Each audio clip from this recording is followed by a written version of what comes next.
Assalamualaikum warahmatullahi wabarakatuh. Selamat pagi anak-anak. Hari ini kita akan melaksanakan pembelajaran daring atau bisa disebut PJJ, pembelajaran jarak jauh. Mudah-mudahan anak-anak sehat selalu dan jangan lupa menjaga protokol kesehatan, memakai masker,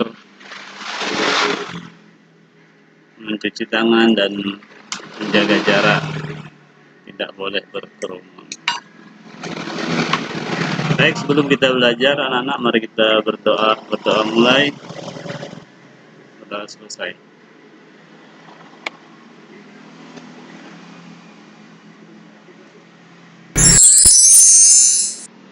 Anak-anak, pembelajaran kita pada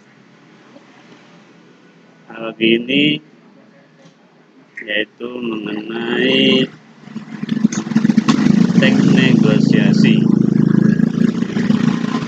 KD 3.10 yaitu materinya teknik negosiasi yang merupakan KD pertama dalam semester kedua. Setelah mempelajari teknik negosiasi, diharapkan kalian dapat satu, menemukan kekurangan dan kelebihan isi penyampaian teknik negosiasi, permasalahan, pengajuan, penawaran, dan persetujuan, serta lisan maupun tertulis. Yang kedua, menjelaskan kekurangan dan kelebihan isi penyampaian teks negosiasi, permasalahan, pengajuan, penawaran, dan persetujuan, secara lisan maupun tertulis. A. Pengertian teks negosiasi. Teks negosiasi adalah bentuk interaksi sosial yang bertujuan untuk mencapai kesepakatan di antara pihak-pihak yang mempunyai kepentingan yang berbeda. B. Tujuan teks negosiasi terbagi menjadi 3. Yang pertama, menyampaikan kesepakatan yang memiliki kesamaan persepsi, saling pengertian, dan persetujuan. Yang kedua, mencapai penyelesaian atau jalan keluar dari masalah yang dihadapi secara bersama. Yang ketiga, mencapai kondisi saling menguntungkan dan tidak ada yang dirugikan, win-win solution. C. Manfaat teks negosiasi. Negosiasi bermanfaat untuk menciptakan jalan kerja sama antara institusi, badan usaha, maupun perorangan dalam melakukan suatu usaha dan kegiatan bersama atas dasar saling pengertian. D. Ciri-ciri teks negosiasi. 1. Menghasilkan kesepakatan atau yang saling menguntungkan. Kedua, mengarah pada tujuan praktis. Yang ketiga, memprioritaskan kepentingan bersama. Yang keempat, merupakan sarana untuk mencari penyelesaian. Jenis-jenis teks negosiasi terbagi menjadi 3. Yang pertama, negosiasi berdasarkan situasi. Yang kedua, negosiasi berdasarkan jumlah negosiator. Yang ketiga, negosiasi berdasarkan untung rugi.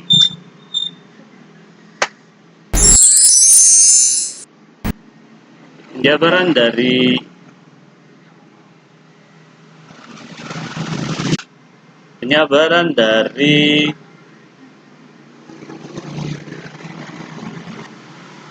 negosiasi.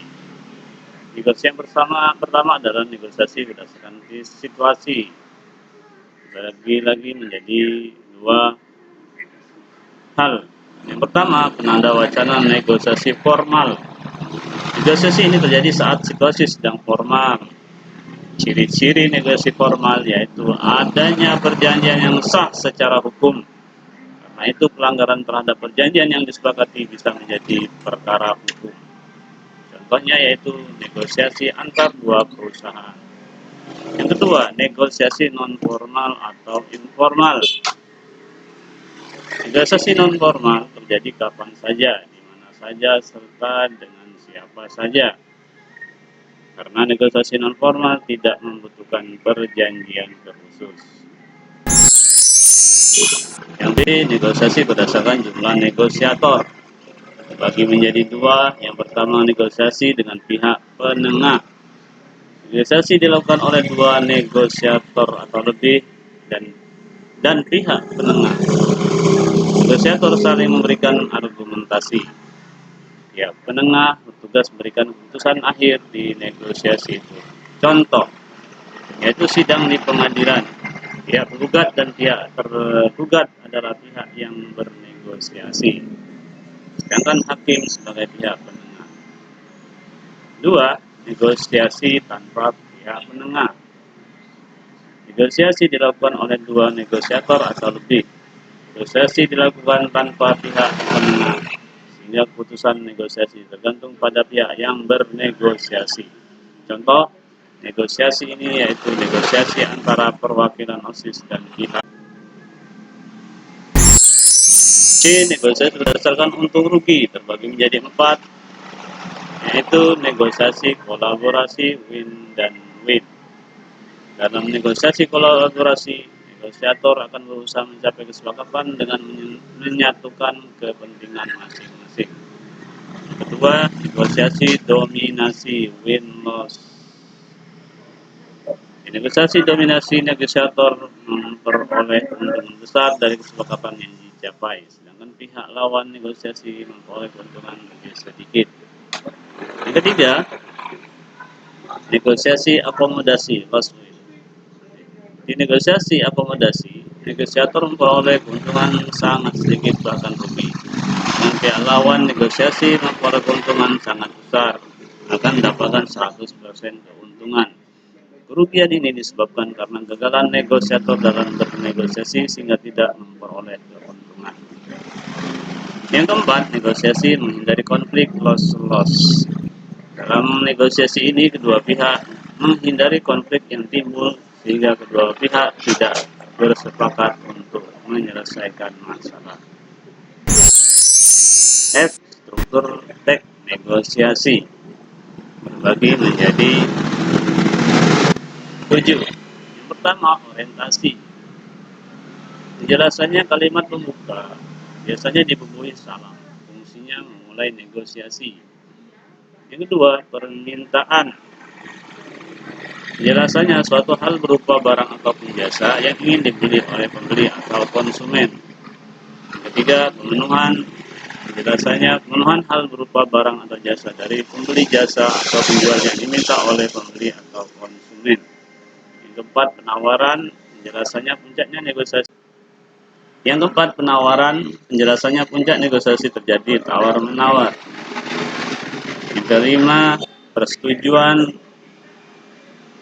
Dan dijelaskan keputusan antara dua belah pihak untuk penawaran yang sudah dilakukan. Nah, kemudian penjelasannya keputusan konsumen jadi menerima atau menyetujui penawaran itu atau tidak. Dan yang ketujuh adalah penutup. Penjelasannya kalimat penutup atau saran penutup. G. Tahapan-tahapan bernegosiasi yang baik adalah terbagi menjadi 3. Yang pertama, ketika bernegosiasi, sampaikanlah keinginan Anda dengan komunikasi yang baik. Yang kedua, fokuslah pada kebutuhan Anda dan kebutuhan lawan negosiasi. Yang ketiga, negosiasi berakhir setelah mendapatkan keputusannya. Menyampaikan pengajuan, penawaran, persetujuan dalam teks negosiasi terbagi menjadi 4. Yang pertama, menyampaikan pengajuan, penawaran, persetujuan, dan penutup adalah tahap selanjutnya dalam menentukan pengajuan, penawaran, dan persetujuan dalam bernegosiasi. Yang kedua, tahap penyampaian pengajuan, penawaran, dan persetujuan harus dengan menggunakan kalimat yang sopan dan santun.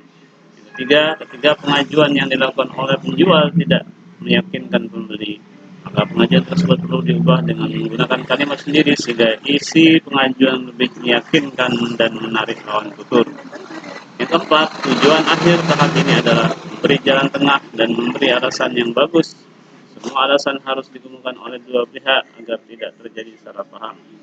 Saat ada salah satu pihak yang kurang setuju, maka pihak tersebut harus memberikan alasan. Baik anak-anak, materi kita mengenai teknik negosiasi telah selesai. Jadi dapat bisa kita ambil kesimpulan bahwasannya materi kita bahasa Indonesia kelas 10 SMKN Lamongan pada pagi hari ini, yaitu yang pertama, teknik negosiasi adalah bentuk interaksi sosial yang bertujuan untuk mencapai kesepakatan di antara pihak-pihak yang punya kepentingan yang berbeda. Yang kedua, teknik negosiasi memiliki ciri-ciri seperti menghasilkan kesepakatan, mengarahkan pada tujuan yang praktis, memprioritaskan kepentingan bersama. Yang ketiga, teknik negosiasi dibagi menjadi beberapa jenis, seperti negosiasi berdasarkan situasi yang terdiri atas negosiasi formal dan negosiasi informal. Negosiasi berdasarkan jumlah negosiator yang terdiri atas negosiasi dengan pihak tengah dan negosiasi tanpa pihak tengah. Dan negosiasi berdasarkan untung rugi yang terdiri atas negosiasi kolaborasi, negosiasi dominasi, negosiasi akomodasi, dan negosiasi menghindari konflik. Yang keempat, teknik negosiasi memiliki struktur seperti orientasi, permintaan, pemenuhan, penawaran, persetujuan, pembelian, dan penutup. Yang kelima, dalam negosiasi yang baik terdapat pengajuan, penawaran, dan persetujuan. Yang keenam, tahap bernegosiasi yang baik adalah yang pertama, ketika bernegosiasi, sampaikanlah keinginan Anda dengan berkomunikasi yang baik. Fokuslah pada kebutuhan Anda dan kebutuhan lawan negosiasi. Negosiasi berakhir setelah mendapatkan keputusan yang disetujui kedua belah pihak. Yang ketujuh, media dalam bernegosiasi bisa melalui internet, surat penawaran, dan secara langsung. Yang kedelapan, setelah menentukan pengajuan penawaran persetujuan.